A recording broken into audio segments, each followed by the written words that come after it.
Yeah, I should have did Trancers 4 and 5 together because they're basically the same film, just split in two films like Puppet Master 4 and 5. Because apparently these were shot at the same time, so and released at the same year. But yeah, so if you guys didn't see my fourth review of the fourth one, uh, I didn't mind it overall. I liked it for what it was, medieval, somewhat sci-fi, but mostly medieval fantasy, you flick. Um, but yeah, this is the fifth one, and pretty much it recaps the fourth film, and then it goes right into where the fourth one left off as well, where they're raiding Caliban's castle, the rebel folks, and pretty much they bring back Caliban, of course, because why not?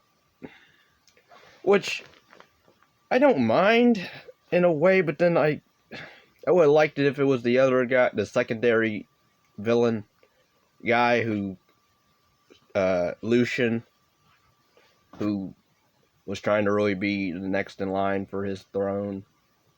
They should have just did that instead, because they basically already dealt with the dad and like Caliban and his son Prospo uh, dilemma or storyline, and of course you have the love story, somewhat of a love story between Prospo and Sheilene, whatever her name is, Shalene.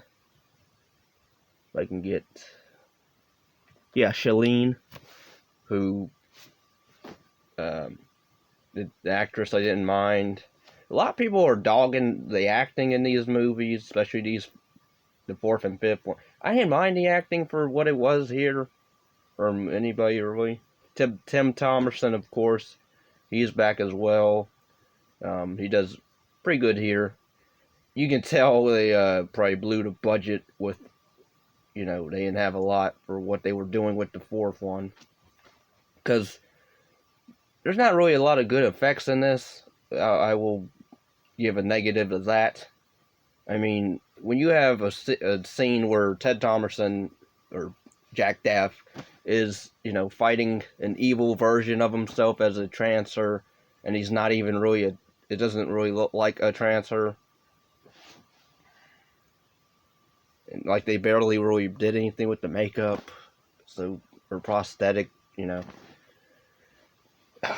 But overall, like, so the action in this is about the same as the fourth one, so there's not really anything different. Really, it's like this. It's the same story. Really, it's not really anything different. I mean, they bring back the same villain from the fourth film to come back, and then he dies in a lame way here again, because he just gets shot and obliterated. He just beams away. Oh, I forgot to mention there's a character named Lyra in the future of in Jack's time, or present or whatever. That woman, she's like almost like his not handler, but like she creates like gadgets for him, and you have like an alternate version of her in the medieval fantasy realm that he goes to, and she's like basically a slave where she like submits to men. And I meant to mention that character because she's kind of a sad character when you think about it, because all she really knows to do is please somebody. Like, I love the one scene though where Jack's like, I mean, if she's willing to, if it will actually make her happy of making me happy, then we can get it on.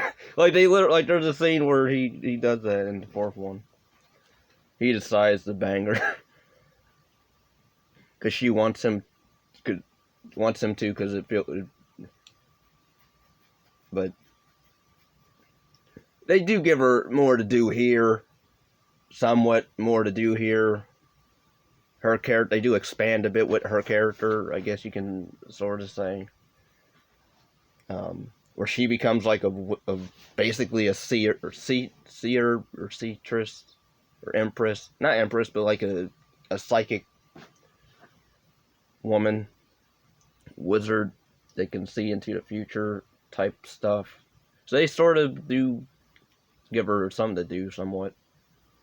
In the final fight between Caliban and, you know, Jack and Caliban's son, it was fine. Like, it was okay. It's the same as the last film.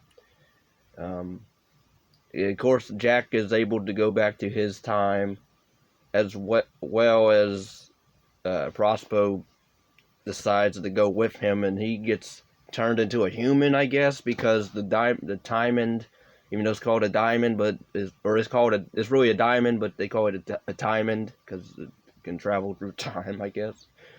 So they call it diamond. Yeah, like it's this one. I mean, Jack's trying to get back home, and I did like the dynamic between him and Prospero, where, you know, he doesn't trust Trancers, and this guy happens to be a Trancer, or an offspring of a Trancer, and also even other people in the area of that realm don't like Trancers, or nobles as they're also called. I like that there's a scene where a villager or whatever, they attack Prospero because he's a Trancer, so, you know, they don't like them for what they did to their people. So I did like sort of, I won't say social commentary, but it was sort of like that, because where it's like, you know, they don't trust them because of what they are. But yeah, the sound here is, in one scene, kind of odd. It sounded a bit skippy. Not skip, I don't know if it was when they were filming like this one scene between Prospero and Shalene, where they're in the bedroom, and you can hear like background noise of, I guess, the film crew or whatever filming. It sounded like that's what it was, but I don't know. The sound quality was a bit odd in that scene to me. It lacked a bit there. I mean, the film looks just the same as the fourth one and the other ones. Cheap, but that's what Full Moon was at the time. Was cheap. Some would call them B movies. I just call them decent or time wasters. But this one, like, I didn't mind it. I would say, like, if you liked Trancers 4, if you liked that storyline of, you know, medieval fantasy stuff, then you might like this one, because it is a follow-up, definitely, from that one. It goes right into, you know, what they were planning to do with after the fourth one. Battle. But yeah, the acting to me was decent to alright. The fight choreography is about really the same. The effects, barely really any effects on the Trancers. Because the Caliban is mostly a Sith Lord, is all he is. Because all he does is wave his hand around and force pushes people back, and, you know, like, I don't know why he doesn't just snap their necks when he can do that, you know, use his magic and just snap their necks or something, but nope, or crush their hearts or whatever, but no, he just force pushes them back and knocks them out, or he sword fights them, and okay. So it's edited fine to a degree. I don't know what else really to say about this. I guess if you don't like what they do with the rules of the Trancers from the first 3 films, and then they change them really into just vampires here, like, that might tick you off a bit, maybe. But Like, I'm not really a huge fan of the transfer films, but I didn't mind the fourth one and the fifth one because they're really just one big story of their own. Really, a two-parter, but it could have been just one movie if they. But yeah.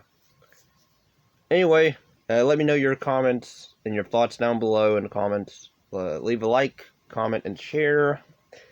Later.